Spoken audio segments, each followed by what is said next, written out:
कुठे चुकतंय हे कळत नाही ना?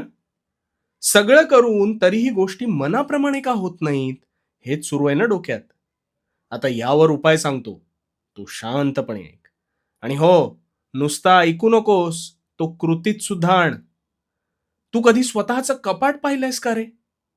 आता तू म्हणशील, "ते मी रोजच पाहतो, त्यात काय?" अरे त्यातूनच आता तुझ्या मनातले प्रश्न सोडवतो बघ. ते जे तुझं कपाट आहे, ते प्रचंड भरलेलं असेल ना? पण कधीतरी त्यातल्या नको असलेल्या गोष्टींचा विचार केलायस का? नाही. निव्वळ ते कपाट भरण्याच्या मार्गावर तू आहेस. हो की नाही?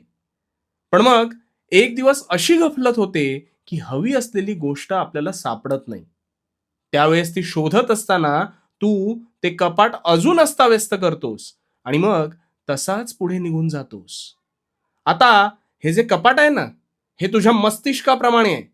त्यात जागा जरी भरपूर असली, तरी त्यात तू नुसते हवे नको ते विचार भरत राहतोस आणि तसाच त्या विचारांचं ओझं बाळगत पुढे जात राहतोस. आणि मग तुझ्या कळत नकळत नकारात्मक विचार तुझ्या मनावर अधिराज्य गाजवू लागतात आणि त्यातून मार्ग काढताना सुद्धा अपेक्षित मार्गच मिळत नाही. आणि मग काय? तू हतबल होतोस. हो ना? आता आधी तुझं हे अस्ताव्यस्त असलेलं कपाट ते नीट लाव.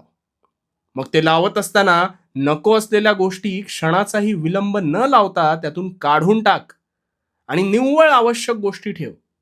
हे करत असताना तुझेच तुला समाधान मिळेल बघ. आणि तसेच आता तुझ्या मनात असलेले म्हणजेच ते नको असलेले विचार, गतकाळाचे पाश संपूर्णपणे मागे सोडून दे. उगाच अतिविचार करून त्यात कोळ्यासारखा गुरफटून राहू नकोस. सगळा कचरा निघून गेल्यावर तुझं तुलाच हलकं वाटेल बघ. चल, उठ आणि आत्ताच कामाला लाग. आणि हो, भिवू नकोस. भिवू नकोस कारण मी तुझ्या पाठीशी आहे. भिवू नकोस. मी तुझ्या पाठीशी आहे.